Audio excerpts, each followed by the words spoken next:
दोस्तों नमस्कार। मैं हूं डॉक्टर प्रहलाद प्रसाद, जनरल फिजिशियन। दोस्तों मेरे यूट्यूब चैनल विहंगम हेल्थ में आप सभी का हार्दिक स्वागत है। दोस्तों मेरे प्रिय दर्शकों, आप लोगों का प्यार पाके मैं बहुत ही खुश हूं। आप लोगों को बहुत बहुत धन्यवाद। दोस्तों आप लोग जानते हो कि मैं डेली प्रतिदिन नए नए नुस्खे, नई नई बीमारियाँ, उनके होने के कारण, उनके इलाज, उनके क्या समाधान आप लोगों के लिए लाता रहता हूं, जो बहुत ही गुणकारी, लाभकारी और आप लोगों के लिए फ़ायदेमंद होते हैं। तो दोस्तों आप लोगों से अपील है कि आप लोग मेरे चैनल को प्लीज़ सब्सक्राइब जरूर करें। दोस्तों सब्सक्राइब कर दें, लाइक कर दें, शेयर कर दें और कमेंट भी करें। प्लीज़ घंटी दबा दें। दोस्तों आज का विषय मैं बहुत ही यूजफुल विषय लाया हूँ। काफ़ी लोग सवाल भी करते हैं, फ़ोन भी करके पूछते हैं कि डॉक्टर साहब धातु क्षीणता क्या है, यह क्यों होता है, इसका क्या समाधान है, क्या इलाज है। दोस्तों आज मैं आप लोगों को शुद्ध हिंदी भाषा में, सरल भाषा में आप लोगों को मैं समझाऊंगा कि मेरे बंधुओं, मेरे भाइयों, धातु क्षीणता किसे कहते हैं, यह किस बीमारी का नाम है, यह क्या चीज़ है, यह क्यों हो जाता है, इसका क्या समाधान है, इसे क्या इलाज है। आप लोग मेरी वीडियो में एंड तक बने रहेंगे तभी आप लोगों को सारी बातें समझ में आएंगी। अगर आप बीच में छोड़ के जाओगे तो आप नहीं समझ पाओगे। दोस्तों यह वीडियो, आज के वीडियो मर्द लोगों के लिए बहुत ही यूजफुल वीडियो है। आप लोग ध्यान से सुनेंगे और समझेंगे। तो दोस्तों पहले आप सुनिए, ध्यान सुनिए, धातु क्षीणता है क्या चीज़। दोस्तों प्रत्येक मर्द में शुक्राणु होते हैं। यदि इन शुक्राणुओं में जीवित कीटाणु, मतलब उसके जो शुक्राणु होते हैं उसमें 40% से कम यदि जीवित कीटाणु पाए जाते हैं तो उसे धातु क्षीणता कहा जाता है, यानी उसे नामर्द कहा जाता है। ऐसा मर्द संतानोत्पत्ति के योग्य नहीं होता, उसे संतान उत्पत्ति नहीं होते, उसे बांझ की संज्ञा दी जाती है। ऐसे पुरुष सेक्स तो भरपूर करते हैं, उन्हें सेक्स में कोई कमजोरी नहीं आती, लिंग में कोई कमजोरी नहीं होती, लेकिन वे संतान उत्पन्न करने के योग्य नहीं होते हैं।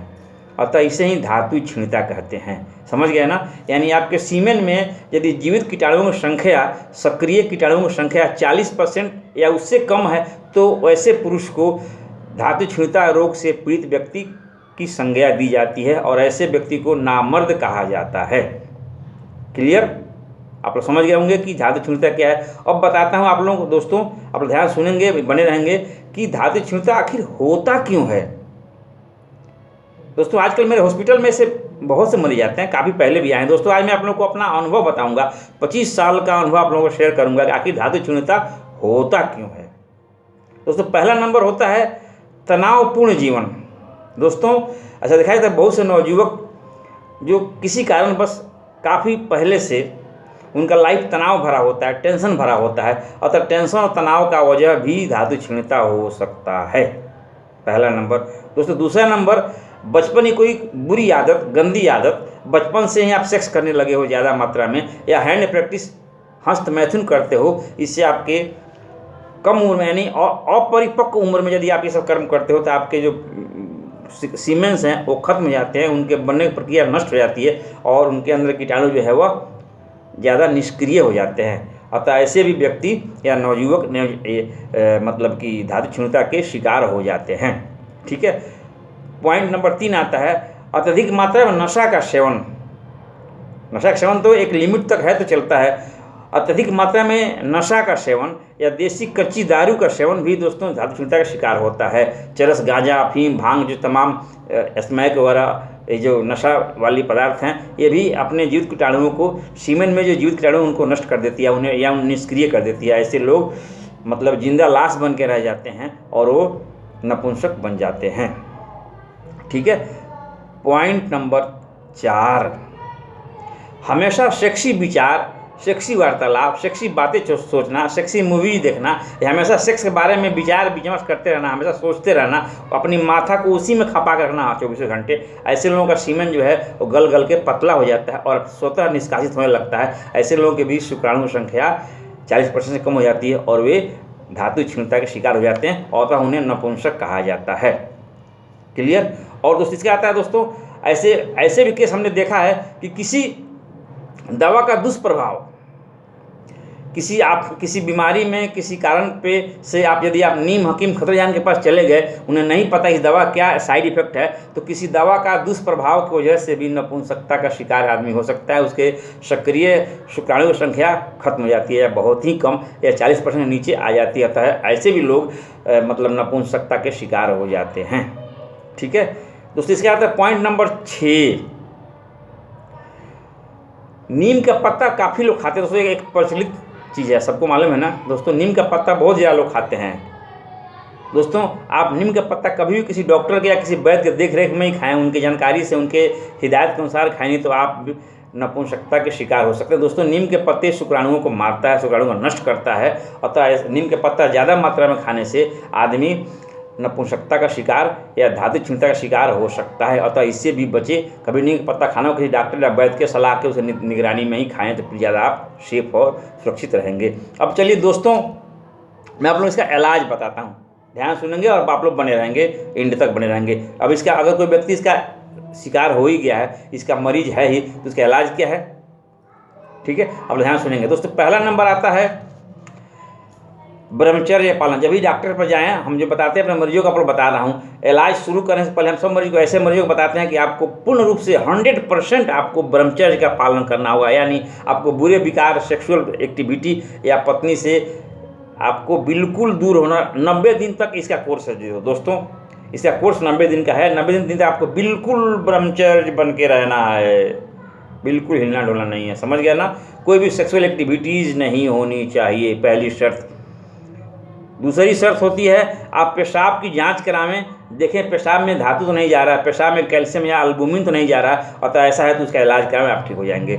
दोस्तों आप अपना चेक कराएं इन्फेक्शन, यानी आपके अंदर इन्फेक्शन तो कोई नहीं है। अपना CBC जांच करा कर देख लें, CBC काउंट देख लें और RPR देख लें, आपको इन्फेक्शन तो नहीं है। और तो इससे भी क्लियर हो जाता है कि आपको नपुंसकता की है तो क्यों है, ये भी एक कारण होता है। दोस्तों अब आप लोगों को इलाज बता रहा हूँ, आप लोग ध्यान से सुनेंगे और समझेंगे। दोस्तों अभी मैं और पॉइंट से बताऊंगा। पहले नंबर दोस्तों एक देसी नुस्खा बता रहा हूँ, गारंटेड है कि आप ना मर्द हो तो मर्द हो जाओगे, नपुंसक हो तो आप सक्रिय मर्द बन जाओगे, बिल्कुल बोल्ड मर्द। आप बच्चा पैदा करोगे, मेरा चैलेंज है, मेरी दावा है, आप बच्चा पैदा करने के योग्य बन जाओगे। क्या करें, आप किसी विश्वसनीय दुकान पर जाएँ और वहाँ से बिल्कुल ओरिजिनल दालचीनी का पाउडर लाएँ, या वो अक्खा दालचीनी लावे। देखना वो लीची का खाल नहीं होना चाहिए, नहीं तो दुकानदार लीची खाल भी दे देते हैं। बिल्कुल ओरिजिनल 1 नंबर 100% प्योर दालचीनी का या तो अक्खा मसाला लावे, ज़्यादा मात्रा में 100-200 ग्राम लावे, या फिर उसका असली पाउडर मिले तो पाउडर लेके आवें। डली वाली मिश्री लावें, जो आती है ना बड़ी बड़ी डली मिश्री, दाने वाली नहीं, डली वाली मिश्री लेकर के आवें। दोस्तों आपका दवा तैयार है, घर पर लावें, इसको रख ले अलग अलग डिब्बे में बंद करके। देसी गाय का दूध, दोस्तों जर्सी नस्ल की गायें, विदेशी नस्ल की गायें या कनाडा नस्ल की गायों का दूध जिसमें काम नहीं करेगा। प्योर खाँटी देसी गाय का दूध लावें और कच्चे दूध में डबल 1 चम्मच 1 या 2 चम्मच मिश्री डालें, डली मिश्री डालें, बताया ना पाउडर बना लो, डाल दें, और 1-2 चम्मच दालचीनी का पाउडर डाल दो। इसको मिला के खूब बना के शरबत दोस्तों खाली पेट सुबह शाम पीना है। ये पीने के 1.5-2 घंटे तक कुछ नहीं खाना है। यानी 1 गिलास 200 ग्राम प्योर देसी गाय का दूध होना चाहिए। 2 चम्मच मिश्री डालो उसमें जो बताया मैं, और 2 चम्मच वो लाल दालचीनी पाउडर डाल के मिला करके सुबह और शाम खाली पेट पीना है। ये हो गया, गारंटी है आपका। आप सीमेन 90 दिन में गारंटी बोलता हूँ, आप मर्द हो जाओगे, बच्चे पैदा करके दिखा दोगे, मेरा दावा है। और इसका एक और पालन करेंगे, ध्यान सुनिए। उजले पदार्थ, जो भी उजली खाद्य पदार्थ है ना, उसको आपको ज़्यादा मात्रा में खाना है। क्या जैसे बता रहा हूँ, उजला मतलब उजले खाद्य पदार्थ क्या, जैसे दूध, अधपका केला, एकदम पका हुआ केला नहीं, अधपका केला, काजू, सिंघाड़ा। दोस्तों सिंघाड़ा धातु को बढ़ाने का और धातु गढ़ा करने का और सीमेंट पैदा करने का अचूक दवाई है। कच्चा सिंघाड़ा मिले तो खाओ आप, ठीक है, कच्चा सिंघाड़ा हो, ठीक है।